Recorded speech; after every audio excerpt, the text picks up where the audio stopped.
Well, it was absolutely the hardest time, trying to go to the game. It was on a Saturday. First time, she hadn't been there. It'd been a rough week at school. First time I'd gone to school without her going to school. So the first day of school was a rather big adjustment. But, going to that first game, knowing I was going to be gone all day long, knowing she couldn't go, it was too hot, and she was in the middle of treatments and the effects of the treatments, plus she just had the other surgery. So it was a tough day and an emotional day, an emotional time, and fortunately we came out with a big win. And Darren Powell would call her every now and then and give her updates and call it at the end of the game, and and he would tell me, because it was just one of those times that for me it was a tough period. I actually had my mom and a couple other people, and we sat there and played cards for 3 hours to keep me occupied. And then about the time I was thinking the game was over, I think 3 different people called me. They were like, "Oh my gosh, Maryann, you'd have been so proud of him. You'd have been so excited." I just cried, because I was thinking of the boys that dedicated their season to me, and I was picturing, the emotion that they were feeling. And of course, when, Darren called and he said, "Yeah, Mark's kind of crying," I was like, "Oh, From the very outset, the St. Clairs have positively embraced this fight with pancreatic cancer as their new normal. And in deference to Maryann's health, that has meant the kind of lifestyle concessions that once seemed unimaginable for a family in constant motion. 28 years, our schedule's been based on bells, been based on, schedules of the athletic events at Hannibal High School. I mean, I coached football and track in particular. She coached volleyball and tennis.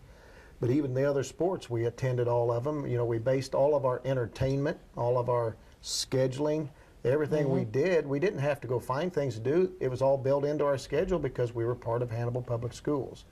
We felt like if they had a home game, we ought to go make an appearance and go watch the kids. If, she liked going to all the band and the chorus, the plays, those things. We had scheduled entertainment all the time. And we just have to be a little bit more selective now as to what we attend and, what she goes to because of her immunity problems and so on.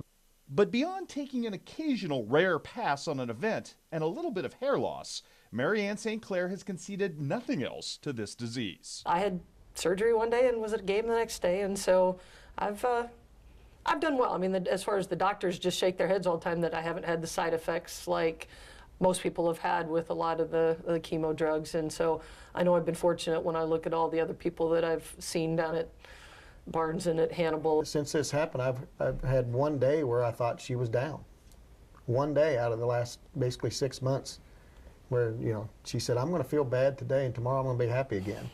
And I remember that like it was yesterday. And that was the day she found out, the cancer had spread. And she said, "I'm going to feel bad today, but tomorrow we're going to be happy again." And we were. So many people that are going through this haven't had, the support team that we have had with this community. And, I go outside, I go to St. Louis to the big community, and there's all these people, and, I walk in with my red and black, and they all know me from the Hannibal football and the big blanket and all of that. And all the nurses are like, they may not know my name, but they're like, "There's the lady with the pirate blanket," and I said, not everybody's had the support that we have had. So that's made it much easier for me than how a lot of other people have had to deal with this same kind of situation. So.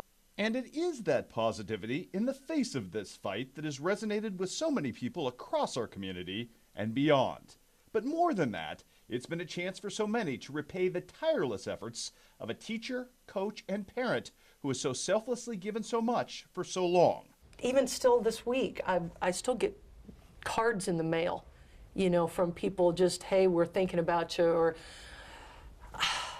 the list is so endless. If I started naming things, I'd forget people, just the offers of how many, do you need gas cards? Do you need food? Do you need a ride? Once he gets back in school. And, when Callie graduated from college a couple of weeks ago, a bunch of the kids in her business department who I had never even met put purple.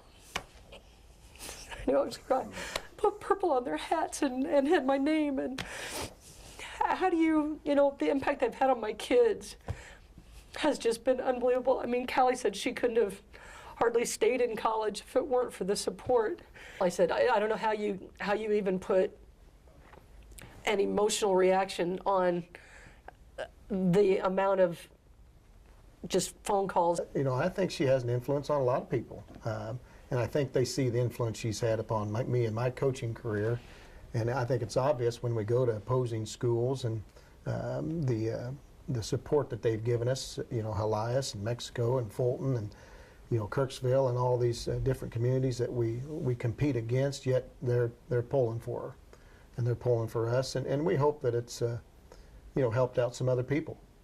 We hope that it gives some people, you know, a little bit of hope. And we hope that, you know, they see a little support for what they're doing or what they're going through. Because we're fortunate. We're blessed.